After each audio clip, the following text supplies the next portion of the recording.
From a 500-year-old course to a book that kills anyone that calls it theirs. There is no doubt in my mind that there's something evil about that book. Today, we'll travel to museums and take a look behind the glass.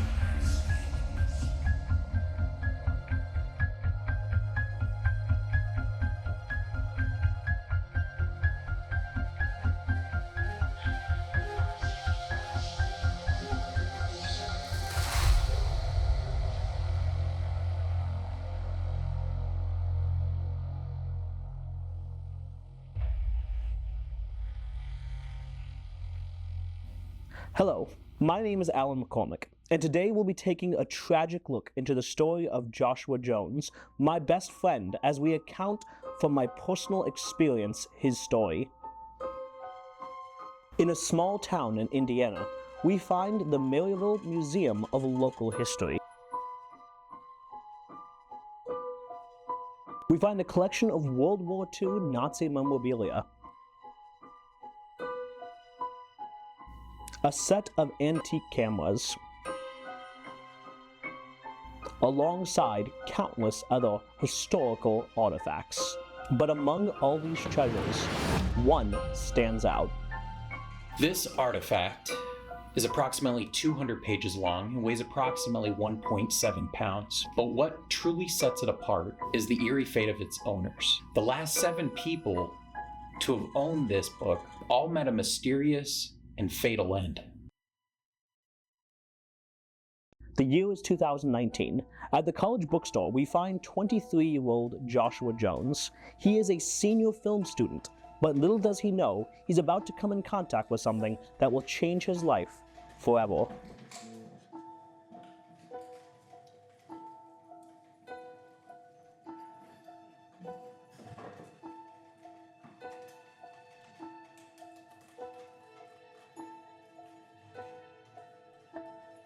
Hey man, check this book out. That's awesome. What's inside of it? I have no idea. Dude, how much does it cost? I don't know. I can go see. Yeah, go ask the cloak lady. Ma'am? Oh, I am so sorry. I did not mean to startle you. I was just trying to figure out how much this book was. Ma'am?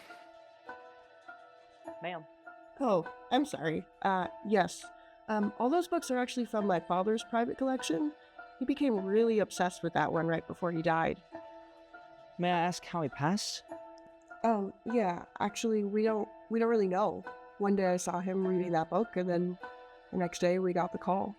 We're selling some of his things to try to recoup the cost of the funeral.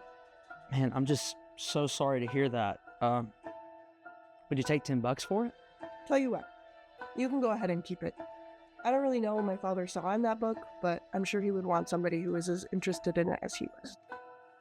According to legend, the book has some sort of power. Its origins are unknown, and carbon dating has given us no conclusive results. Our best guess is that the book was made around 500 years ago, in what we now know as the Americas. The book has had 7 owners that we know of, the last of which was a college-age young man. His story is the best recorded, and it begins the first night he brought the book home.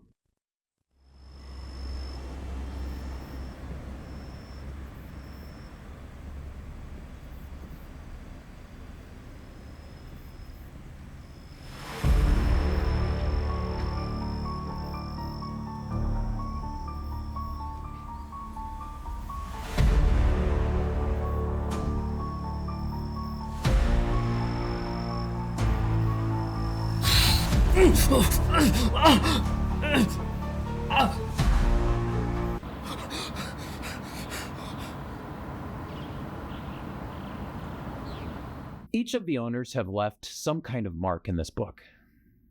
And most notably, on page number 42, someone attempted to write something, but you could tell it was violently interrupted. Can I see it? Hey, I'm sorry. With any other artifact, I would definitely let you view it, examine it, review it, all that kind of stuff. But honestly, with this, I'm not getting anywhere near the thing. It's dangerous.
Hello?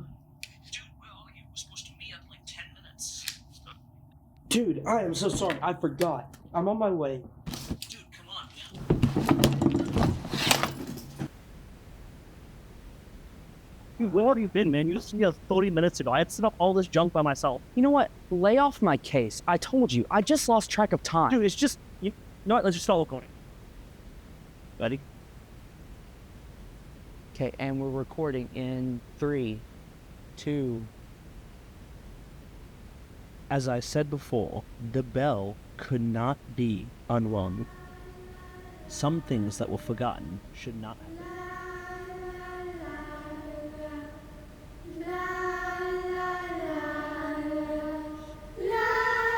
Dude, are you even paying attention, man? I told you, get off my case. No, because you don't even care about what we're doing. You learned to do this in VP1, man. Come on. Tell you what, if you keep this on, I'm gonna break your nose, and then we'll really see how recording's gonna go.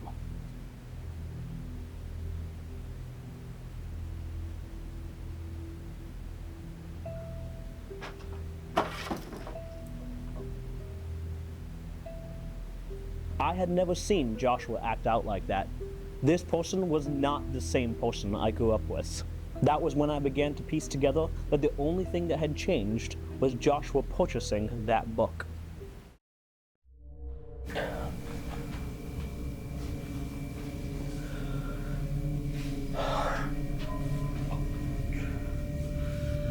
What is happening to me?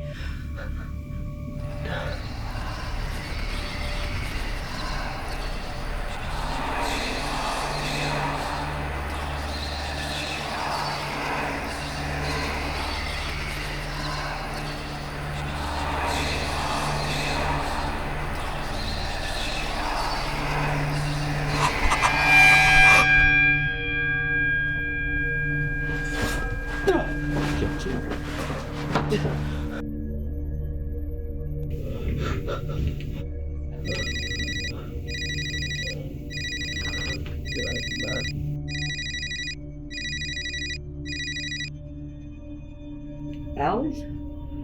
Dude, where have you been? We're supposed to start recording in like 10 minutes. Oh, sorry, I forgot.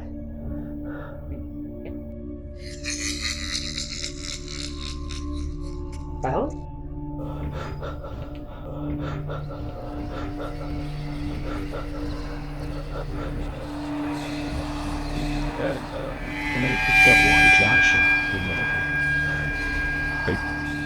We can give you everything you want. Everything you could ever wish for could be yours.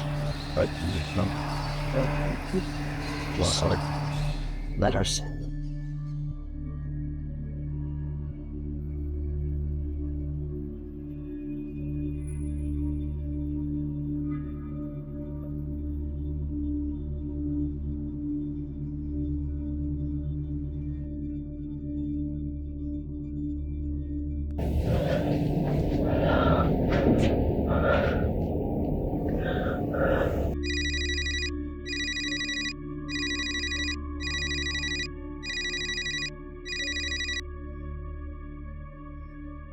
Hello?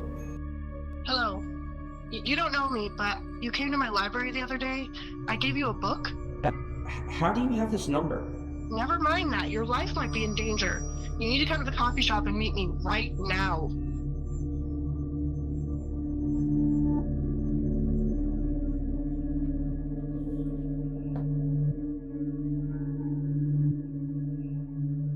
The book seems to have an almost hypnotic power over its owners. It's been said that it can cause deep hallucinations and an overwhelming obsession that sadly almost always ends in fatality. Thank you for meeting me. Sure. You don't mind me asking, what's all this about? This is about that book I gave you. Do you still have it? Why do you want to know? I'm so sorry, but the last time we talked, I didn't tell you the whole truth. My father didn't just die. I think it was the book that killed him. I know it sounds crazy, but the book, it drove him mad. He was obsessed with it, to the point that he just gave himself completely to it. I know it was that thing that killed him. I need you to give it back to me, so I can destroy it. You know its power, don't you? And you know the feeling it gives you when it's in your hand. And you just want it for yourself. But that's fine. If you want the book so bad, come and take it.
Where's the book?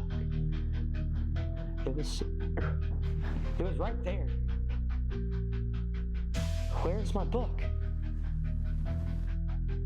I need that book.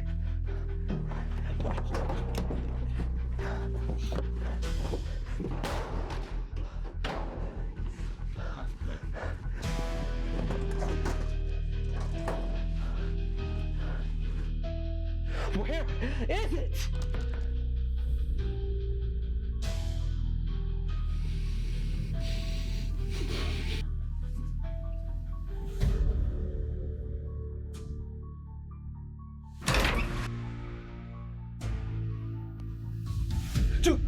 Josh!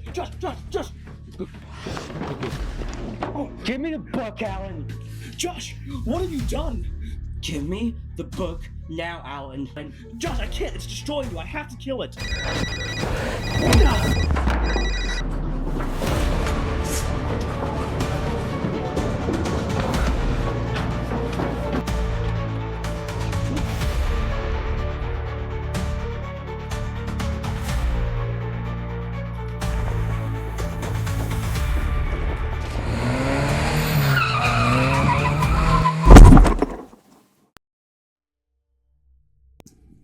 Josh! After the death of Mr. Jones, the book ended up here at the museum. Many times I've been tempted to destroy it, to take it out, to get rid of it. But sometimes it's better to just leave the genie in the bottle.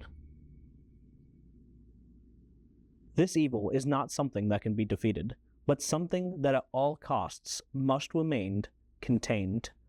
The story of Joshua Jones is a tragedy. Despite my best efforts, my best friend was taken by this great evil, showing the power of underestimating what lies in the dark. Tune in next week as we take another look behind the glass.